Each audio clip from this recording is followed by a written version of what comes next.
So let's look at ideas for no content books. So let's start with notebooks. So notebooks, as I mentioned in the previous video, can be lined paper, it can be graph paper, dot paper, could be practice paper for different types of lettering, hand lettering, calligraphy, or like Japanese or Chinese characters to practice your alphabet or words.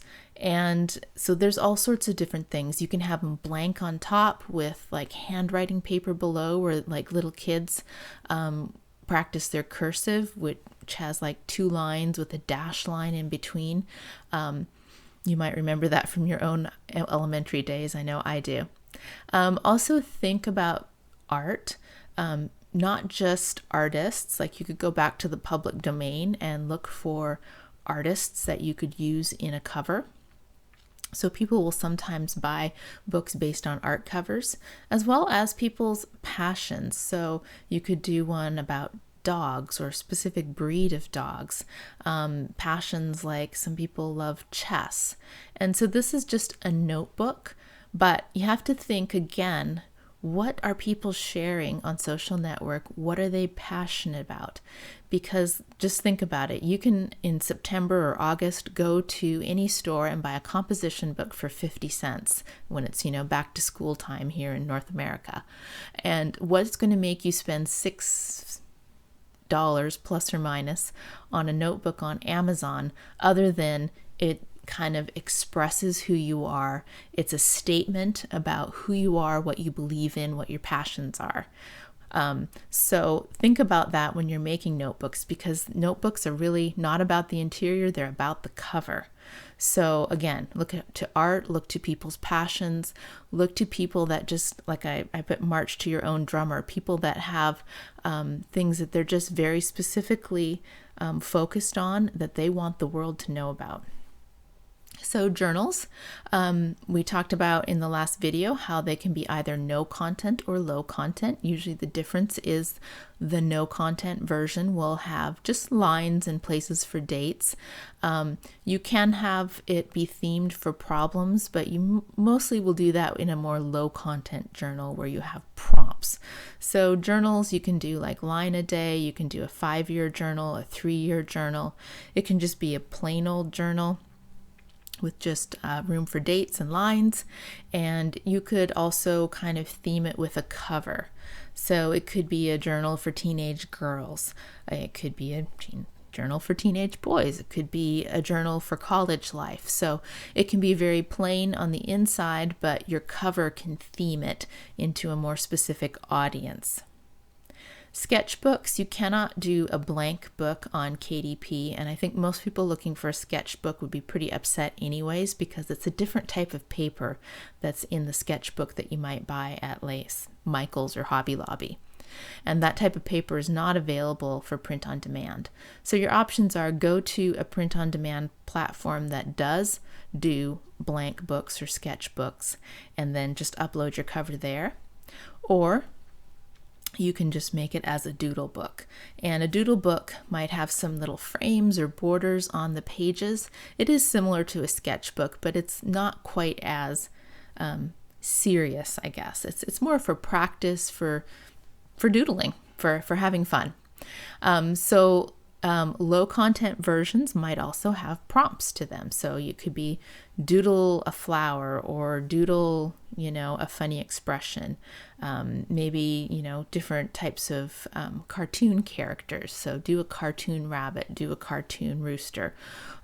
So you can give them prompts with that as well.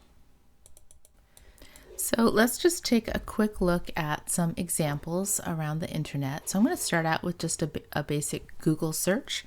So for no content, let's start with notebooks.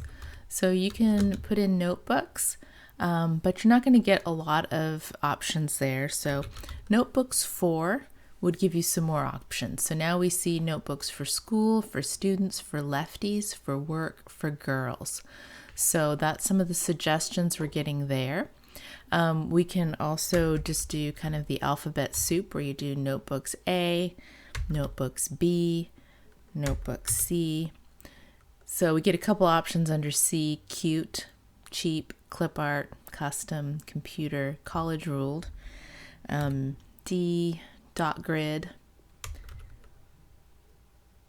embossed logo, and we did 4 already, grid paper, gamers. So the other thing you can use is the keyboard with. So with thick paper, without lines, with dots, with logo, with dividers, with pockets, with locks. So a lot of these things are things that you can't really do on print on demand. So you would have to get those made specially if you were going to go after those keywords. But that's some ideas for Google. You can do the exact same thing on Pinterest.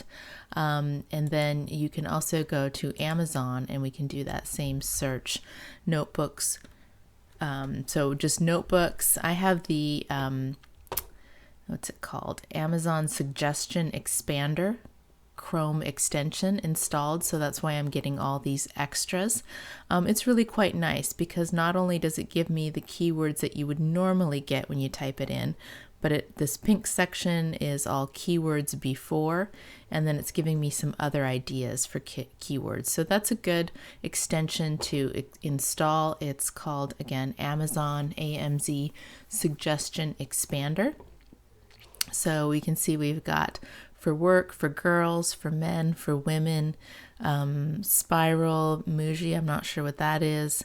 Moleskine is a brand, mini notebooks, for school, for women, cute notebooks for girls, for journaling, watercolor notebooks and journals. So we're getting all sorts of keyword ideas here. So that's a couple ways you can look for ideas for notebooks.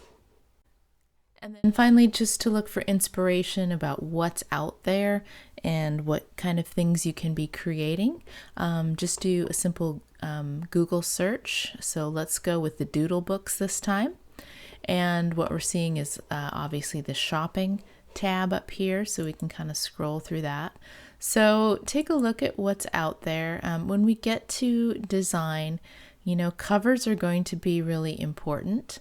So as you look through this, kind of think about all of these are super busy. So there's 2 schools of thought, one that you should just do what everybody else is doing, and the other that you should kind of stand out. But really, all of these are really, really busy. So that's one thing that I would make note of in this research phase is what the covers are like. So we got a couple that stand out as being a little bit different. This one here, and then also I think these 2 are just a little bit different. They're still kind of in your face to an extent, but they're not quite as busy with lots of little things going on. So that can give you some ideas. You can also go over to images and just click on that and just see what sort of images. These will not necessarily be shopping. So let's see what we've got here. We've got some related searches for simple books doodle, cute books doodle, reading books doodle. And we also see kind of what sort of things people might be wanting to doodle. So you can get some ideas of, I would use this to find ideas for prompts. Easy books doodle, bullet journal doodle book. So there's some little related searches tucked in between these images. So you can use this for ideas, for the types of things that are being put out there, as well as, if you're going to do doodle prompts, what kinds of things are people doodling. So we can also go over to Pinterest and do the same thing. So just doodle books, we come up with a lot of pins that tell you how to create doodles. So that would be something you could do like a workbook, which we'll get to when we talk more about low and medium content books, but you could have a how-to book where you show people how to doodle something and then give them space to practice their doodles. So this can give you ideas for what to teach people how to doodle. Here's a keyword for cover, so that will make us go a level down in our keywords, make us a little bit more specific in our keywords, and we can see some different cover examples. And not seeing a whole lot of things that are interesting here, but let's go back. So doodle books, bullet journal, how to doodle books, let's try that. So that's more ideas, floral doodles, huri, I think is, I can't remember exactly how to say it. It's not Higgy, I know that. And then let's see, weather icons, all sorts of things that you can doodle. Electronics. And let's go back to the main keyword doodle books again and try another category. Ideas for art journals. So here we've got some floral corner ideas. Here's a little video on doodling, and this can give you some ideas of how to lay things out. So some of these are done on bullet journals. Some of these have drawings around it. So you could provide some drawings. You could provide some spaces to color in. Let's see here. You could do like watercolor backgrounds, and you'll note also in between here, we've also got further keyword ideas in here. So ideas for drawing in your art journal. So use this for ideas of what to put in your content as well as how to design your cover. So I hope that gets you started on the different options you have for no content books, and next we'll move on to exploring the low content category. I lied. There's one more thing I want to tell you about theming your notebooks. So I mentioned you need to theme your notebook towards things that people are passionate about. So I just wanted to point out a couple of resources to get you started in discovering those passions. Obviously start with the things that you can think of in your own life or people you know.